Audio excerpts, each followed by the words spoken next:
estava vendo um estudo essa semana que fala que dos processos judiciais que foram alavancados pela FCPA, se você pegar os 10 maiores processos, 9 foram contra empresas não americanas.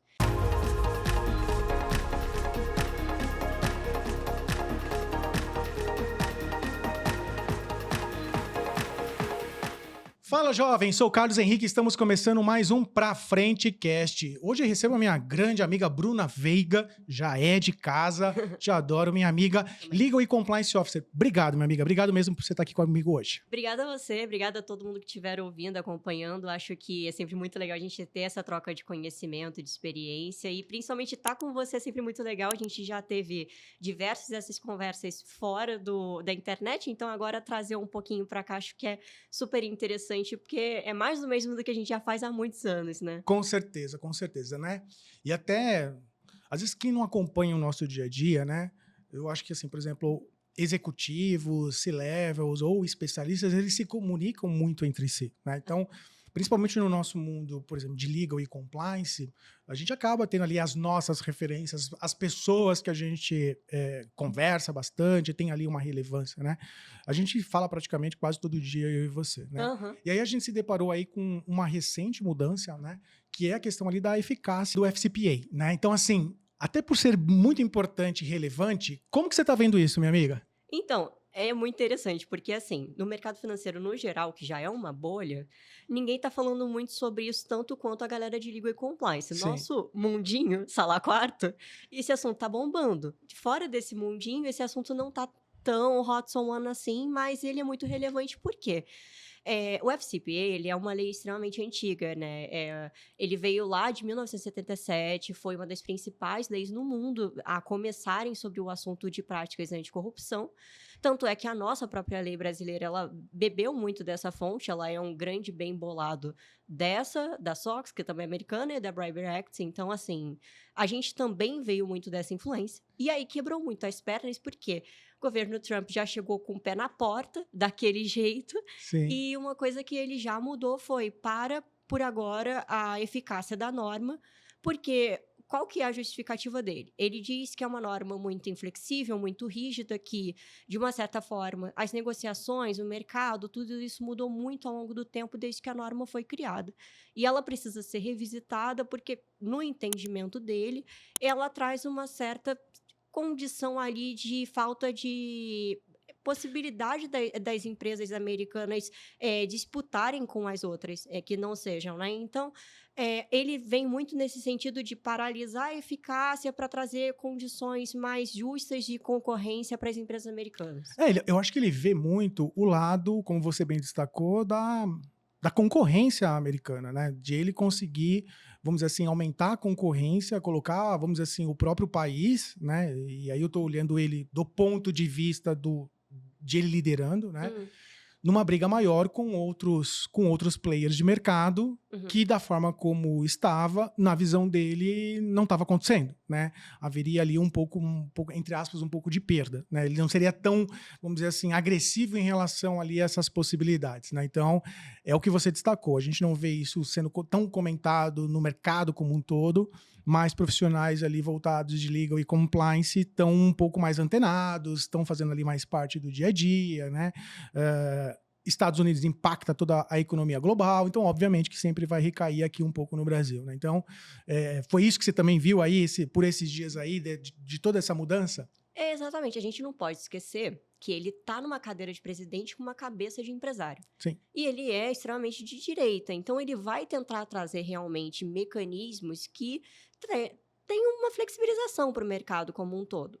E até aí não é de todo ruim. O problema é que ele veio com esse decreto que ele assinou agora, né, dia 10 de fevereiro, então assim, super recente, falando para paralisar a eficácia da norma por enquanto, e pedindo para que a procuradora-geral ela revisite a norma e entenda como flexibilizar mais. Para quem está ouvindo a gente e não tem a menor ideia do que a norma trata... Isso que eu ia te pedir, né?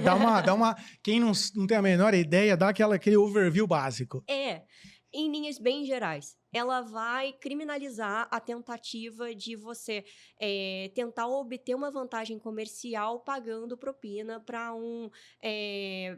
alguém que trabalhe no governo de um outro país. Então, se você tentar, enquanto empresa que esteja nos Estados Unidos, pagar propina para um governo de fora, você vai arcar com todas as sanções e consequências do FCPA, que são bem extensas, por ter tentado ou por ter até conseguido isso. Foi até nessa toada que a gente acabou vendo a Odebrecht e a Petrobras se queimando, porque são empresas que tinham um ADR lá na Bolsa Americana, para quem não sabe, o American Depositary Receipts. Sim. São empresas que estão fora dos Estados Unidos e colocam ativos listados na Bolsa, então por isso que se chama American Depositary Receipts. E aí, quando você está listado na Bolsa, mesmo que você não seja uma empresa americana, você vai sofrer a sanção da FCPA. Então, quando você tenta trazer esse tipo de burlar, de pagamento de vantagem indevida para conseguir sair na frente no mercado, o FCPA sempre foi muito rígido em relação a isso. Só que agora, com a paralisação da norma, por enquanto, a gente não sabe ainda como vai se encaminhar. Se a norma vai voltar com algumas flexibilizações, se a norma vai acabar caindo no esquecimento. A gente não tem ideia ainda, no geral, de qual vai ser o efeito prático desse decreto que ele acabou de assinar. Eu acho que é um ponto que você destacou e que, na minha visão, é o que pega bastante, é termos ali na cadeira de presidente, né? Não só um político, mas também um empresário, né? Então, quando a gente mistura ali uma visão de empresário com o mundo público, com a questão da política, algumas coisas elas dão uma mudada, né? Então, não estou falando que é para melhor, que é para pior, não tô aqui, a gente não está aqui para debater, vamos dizer assim, do ponto de vista se melhor ou pior, né? Mas trazer um pouco do que aconteceu, né? Então, eu acho que isso é importante. De alguma forma, vejo que na visão dele né, que é obviamente que é onde que pega ali nas nossas estruturas, né? Na visão dele de aumentar a competitividade do país no qual ele está governando, ok, né? Então aí as estruturas de legal e compliance que depois pensem em como que a gente vai ajustar tudo isso até para não ficar um negócio extremamente meio incoerente com a nossa própria existência, né? Então foi isso que você também percebeu, assim, em relação a tudo isso que está acontecendo, essas medidas, enfim. Eu acho que tem aí uma certa, vamos dizer assim, é questionável, porque Sim. ele diz que a norma ela é muito inflexível, mas se eu estava vendo um estudo essa semana que fala que dos processos judiciais que foram alavancados pela FCPA, se você pegar os 10 maiores processos, 9 foram contra empresas não americanas. Então, você dizer que a lei é muito rígida para as empresas locais, não sei se isso cola tanto assim, porque se você pegar o caso da Ericsson, da Siemens, foram casos extremamente grandes e não foram casos envolvendo empresas americanas. E está aí entre um dos mais emblemáticos da história. Então, eu não sei se esse argumento dele, assim, por si só, se sustenta. Mas, por um outro lado, só em 2024, se você for ver, a SEC americana, que é a CVM, ela levantou, assim, 26 processos com base na FCPA. Isso é muita coisa, isso envolve um valor financeiro gigantesco. Então, assim, realmente chama muita atenção do governo esse número. E aí, para um governo que é mais voltado realmente para livre concorrência e todas as vertentes da direita, chama atenção negativamente, né? Dá aquela cutucada do, peraí, isso aqui está contra o que, de certa forma, eu quero que funcione para o meu país. Então, Sim. assim, a gente tem esses dois pontos que são totalmente contrastantes e os dois são totalmente debatíveis. A gente pode olhar de um lado e de outro. Sim. E você até como especialista, né, profissional que vive, né, todo dia, o dia inteiro, a prática ali relacionada, né, principalmente a esse mercado, do ponto de vista de legal e compliance, o que você vê ali como prejuízos relacionados a essa paralisação? O maior prejudicado disso tudo são os escritórios de advocacia. Me conte mais sobre. Não, porque era assim, departamentos e mais departamentos, uma galera trabalhando em cima disso, porque sempre tinha uma empresa sendo acusada pela SEC e tudo mais. Então, eles ganhavam muito dinheiro em cima disso. Então, assim, a bem da verdade, tanto é que você vê no LinkedIn, o que tem mais rodado de notícia é em relação Principalmente a esse público, né, da Sim. galera de escritório de advocacia falando sobre essa tomada de medida do Trump. Só que assim, no meu ponto de vista, tá, me diga o que que você acha também. Existe compliance, que é uma caixinha, e existe compliance no mercado financeiro. Compliance, no geral, infelizmente, nos setores menos regulados, ele realmente vai ficar uma coisa meio que colocar flores no chão, sabe? Ele não é muito bem embasado, faltam normas para estruturar os planos de ação, e assim, fica realmente uma lacuna do que a área deveria fazer e como ela deveria emplacar planos de ação. Só que, quando a gente fala de compliance no mercado financeiro, a gente não depende só do FCPA, da lei anticorrupção.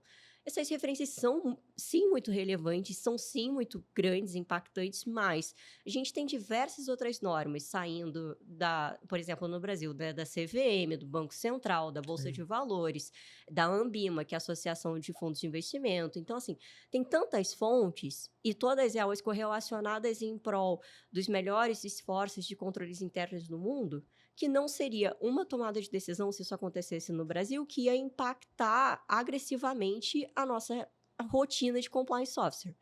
Da mesma maneira que, dentro do meu estudo, entendo que acontece nos Estados Unidos. A gente tem, sim, essa tomada de decisão que ela é grosseira, chocou, chamou a atenção de todo mundo, mas ainda assim tem tantas normas que um compliance officer lá precisa no mercado financeiro seguir, que estão debaixo da SEC, debaixo da FINRA, que é a Associação de Fundos, debaixo do Banco Central, debaixo de tantas vertentes que o compliance officer vai continuar bem ocupado. Então, Ah, não, com certeza.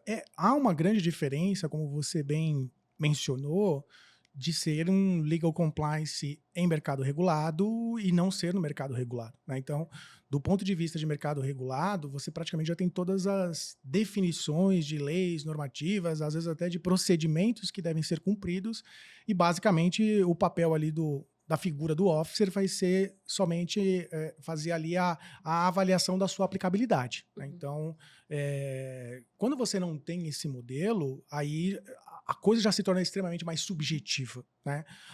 A própria forma, a diferença do direito do Brasil, né, do mercado nacional para os Estados Unidos, do common law, ele já é totalmente diferente e ele já chama a atenção a forma de interpretação, né, que uhum, é onde você vai precisar muito mais do advogado do ponto de vista de ele destacar ali todos esses pontos, né? Então, não tem como, né? Obviamente vai ser da nossa parte assim algo extremamente difícil, não sei nem se possível a gente fazer ali uma comparação do compliance regulado do compliance não regulado, né? E aí, quando eu digo não regulado, obviamente ali de uma estrutura regulada por algum órgão regulador, né? Então, esse é o grande impacto, né? Então, de olhar para isso e de ver isso da melhor forma possível, né? Então, uhum. mas você estava vindo numa linha de raciocínio, eu acabei de te interrompendo, Imagina. pode continuar. Não, mas eu acho que é muito nesse sentido, porque o compliance officer, na nossa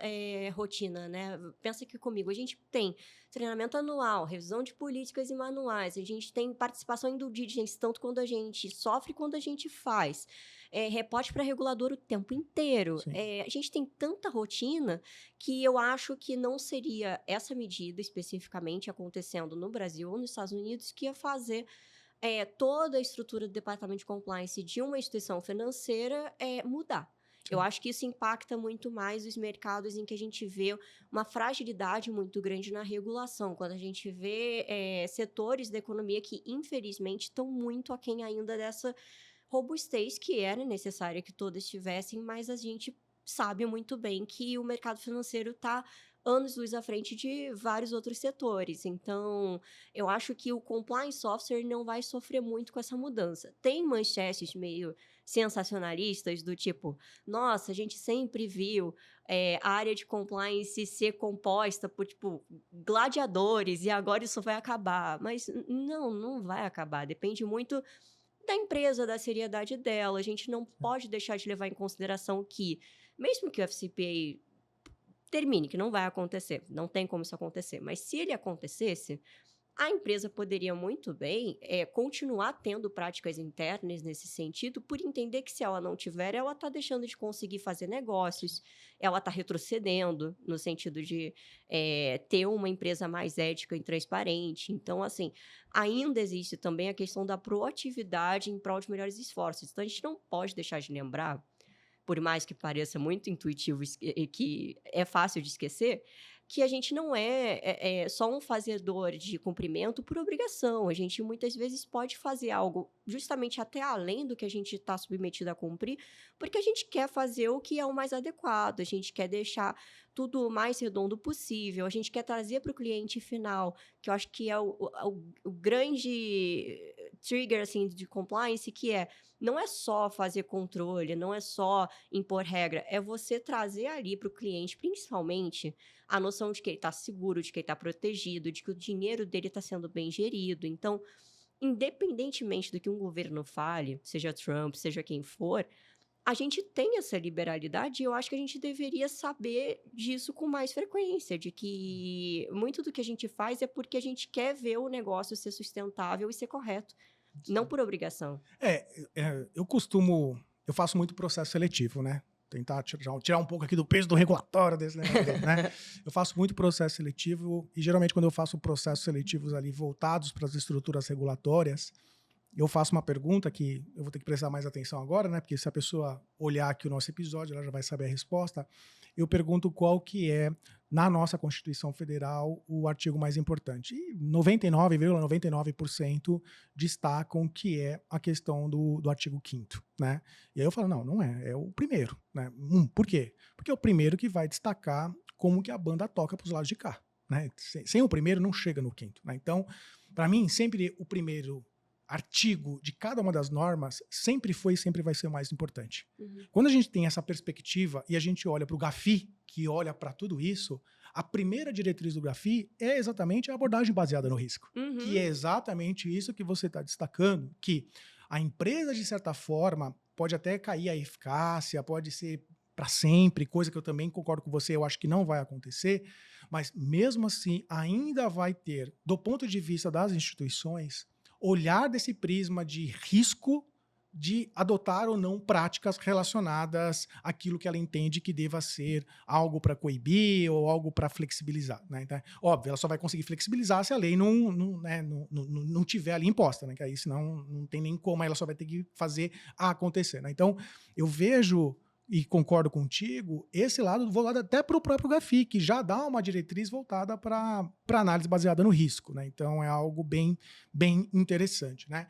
Sua percepção é essa também, né? Apesar que você já tinha, de certa forma, destacado esse ponto, mas o que você vê mais ali de impacto em relação às nossas rotinas, né, de compliance officer, ou você vê que essas são as principais? Então, para quem está acompanhando a gente não sabe do que a gente está falando, porque esse é um assunto só dentro de compliance mesmo, nem dentro do mercado financeiro as pessoas costumam saber disso. O GAFI é o Grupo de Ações Financeiros Internacionais. Então, ele é um grupo que foi criado pela OCDE para principalmente tentar padronizar dentro de países que são grandes economias os melhores esforços e os controles internos mais adequados para serem seguidos. Então, para quem não sabe, o GAFI ele vai anualmente, né, pegando ali em cada país que é uma referência econômica, olhando como que tá os controles internos na regulação de cada país e tentando botar todo mundo na mesma página. Então, ele faz uma auditoria, muito entre aspas, no país, e aí, por sua vez, com base nos apontamentos negativos daquele país, o Banco Central, a CVM, etc., vão recebendo essas críticas para gerar novas normas e impor para o mercado interno essas melhorias. Então, o GAFI ele é muito relevante, ele veio com uma força muito importante e a gente sabe muito bem o como que a atuação dele foi construindo muito também do que a gente faz em casa. E aí, por que eu tô dando toda essa volta? Eu sou de humanas. O GAFI, ele acabou padronizando muito bem esses pontos. E os Estados Unidos é um membro do GAFI. Sim. Então, ele não pode deixar de cumprir, até que se diga alguma coisa nova sobre isso, justamente esses controles internos. Por isso até que eu acho que muito das manchetes sensacionalistas, elas só estão geralmente gerando um grande incêndio. Porque, sim, o Trump paralisou o FCP, isso é inegável. mas ele não tem como viver sem um FCPA. Ele vai revisar, ele vai reajustar, mas ele não tem como ficar sem um, porque ele é um Estado-membro desse grande grupo e ele é uma das maiores referências desse grande grupo, então nem tem como. Eu acho que se ele não quisesse ter um FCPA todo direitinho e etc., o que poderia acontecer macroeconomicamente seria a Europa vir de encontro com isso, porque como a gente sabe, né, nos últimos anos a Europa se colocou como um grande market maker. Foi pela GDPR, que é a Lei de Proteção de Dados Europeia, foi pelo novo ato de uso de sistemas de inteligência artificial, que também, assim, a Europa mais uma vez veio querendo ser a primeira a ditar a regra sobre o assunto, além de proteção de dados também ter acontecido isso. Então, ela está se mostrando assim, olha, a gente é uma região extremamente pró-compliance e a gente não aceita nada diferente disso. Se o Trump realmente quiser bater de frente com isso, aí vai virar um grande conflito, e isso não vai acontecer, porque ele iria de encontro com vários países ao mesmo tempo. De um outro lado, paralelamente a essa pauta toda, Trump está agora vivendo um fato histórico inédito, que é o Canadá contra os Estados Unidos, né? Que é uma coisa que nunca aconteceu. O Canadá está começando a entender o que é a sua identidade nacional, que é uma coisa que até então eles nem tinham tanto assim. Então, ele vai ter que escolher as guerras que ele quer travar. Eu tenho certeza que essa não é uma delas, porque vai mexer muito no bolso, porque tudo bem, você pode flexibilizar a norma e ganhar mais dinheiro, mas se você flexibilizar demais e não ser pró-compliance, muitas pessoas não vão querer fazer negócios com você. Então, inevitavelmente, vamos supor, a gente trabalhando num banco americano. Eu estou num banco americano, você está num banco europeu. Você vai fazer uma due diligence em mim. Sim. Eu te falo que eu não tenho vários procedimentos internos porque, com base nas novas normas que estão sendo derrubadas, eu não preciso ter. Você não vai querer fechar negócio comigo. Você vai correr atrás de fazer negócio com bancos de outros lugares e priorizar isso, até por uma questão de que você é obrigado a cumprir com isso. Sim. Vai acabar acontecendo de qualquer forma, né? É. Eu acho que a forma que a nova forma, o novo modelo é o que vai ser destacado a partir de agora, né? Mas que vai existir exatamente por conta de tudo isso que a gente vem falando, né? Então, não tem como, é o que você destacou. Quando um país ele faz negócio com outro país que tem uma norma específica para ele atuar naquele país, obviamente que ele vai ter que, de certa forma, se adaptar, né? Ou pelo menos ter ali algo muito voltado para mitigar aquele risco, mitigar aquele ponto. Isso é o que faz parte do nosso dia a dia profissional, né? Então, não acho, concordo com você, que vai acabar não, minha amiga. Um outro ponto, minha amiga, você acha que, por exemplo, essa decisão foi uma decisão ali de última hora, ou você tem algum pensamento contrário a isso? Não, de jeito nenhum. E assim, quem votou deveria saber ou sabe Sim. que o Trump já falava disso há muito tempo. Ele já tinha falado em 2012 que ele era contra o FCPA, que era muito rígido, que travava muito. E aí, inclusive, teve uma situação específica que ele tentou construir um hotel no Azerbaijão e ele sofreu as sanções da FCPA. Então, ele, enquanto cidadão Empresário. empresário. Exatamente. Ele passou por isso na veia. Então, assim, botou a caneta na mão dele, foi uma das primeiras coisas que ele tinha em mente, assim, de bater de frente, porque ele já fala disso há muito tempo. E o país, o cidadão americano, se ele acompanha em quem ele está votando, ele está sabendo que isso não é um assunto de agora. Então, assim, é um ponto que já incomodava. Eu até entendo um dos motivos pelos quais incomoda, tá? Entendo também que quando você vê a quantidade, né, de processos judiciais que todo ano levanta na SEC por causa da FCPA é tão grande e realmente, assim, é um volume que pode eventualmente prejudicar grandes empresas, ele tá tentando recalcular a rota. Mas eu acho que a maneira como isso foi feita só foi surpresa para quem já não acompanha Sim. tudo que ele fala, tudo que ele é. Então, é um processo longo, historicamente falando, que isso já estava se construindo pouco a pouco. Não, com certeza. Cara, é assim, você sabe que eu sou um cara que ficaria aqui conversando contigo horas e horas e horas e horas, né? Você é uma pessoa de casa, né? Sempre que tiver algum grande ponto, eu acho que a gente tem que, obviamente, vir conversar sobre. gerar um canal a mais de discussão, de fala, eu acho que é bem interessante, né? Tá chegando ao final o nosso episódio, quero te agradecer aí pela oportunidade da conversa, mas antes de mais nada, queria te deixar o tempo aberto até para você fazer as suas considerações finais, enfim, eu não sei se eu consegui te fazer todas as perguntas, se me faltou ali alguma que, de certa forma, você gostaria de comentar, fique à vontade, minha amiga. Não, imagina, acho que a gente explorou o assunto bem, um assunto que acabou de sair do forno, então muito legal a gente conversar sobre isso aqui. E também contextualizar para algumas pessoas que talvez não tenham a menor noção de tantas siglas que a gente comentou, né? Te agradecer pelo espaço, agradecer a todo mundo que ouviu, que acompanhou. Eu acho que ainda tem muita água para rolar em relação a isso, e aí quando rolar a gente volta aqui.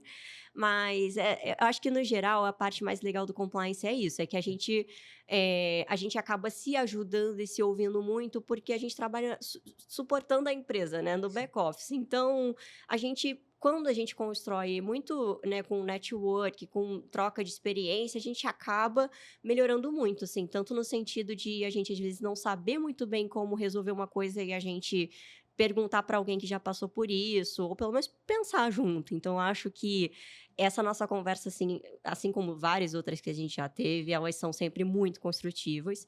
E eu acho que mesmo que as pessoas pensem assim, mas isso está acontecendo nos Estados Unidos, mas tudo impacta o Brasil pra caramba. A gente está num mundo extremamente globalizado. Então, eu acho que, assim, a gente não vai ver isso se estender sem ter uma resolução. Eu acho que, assim, momentaneamente gera uma sensação de, putz, agora a gente estava começando a progredir, a evoluir, mas eu acho que não vai acontecer um retrocesso no compliance.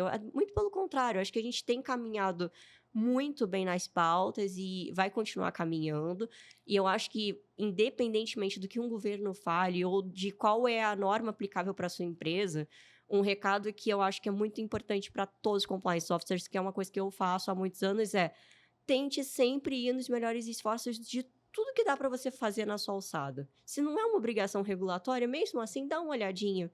Tenta fazer mais, porque quem faz mais faz menos, no geral. Então, eu acho que logo mais a gente vai ter notícias sobre como que o FCPA vai se readaptar e como que a gente vai ver também os Estados Unidos se reacostumando a isso, mas eu acho que no mercado financeiro isso não altera nas nossas rotinas e nem deveria, porque a gente tem que fazer o que é o correto para a empresa e para o cliente final e não necessariamente só para cumprir uma obrigação. Então, acho que é muito nesse sentido. Com certeza, minha amiga. Obrigado novamente aí pela oportunidade da conversa. Pessoal, como diria meu filho, deixe seu like e se inscreva no canal. Quer ir para frente? Vem com a gente. Tchau, tchau, pessoal. Um abraço.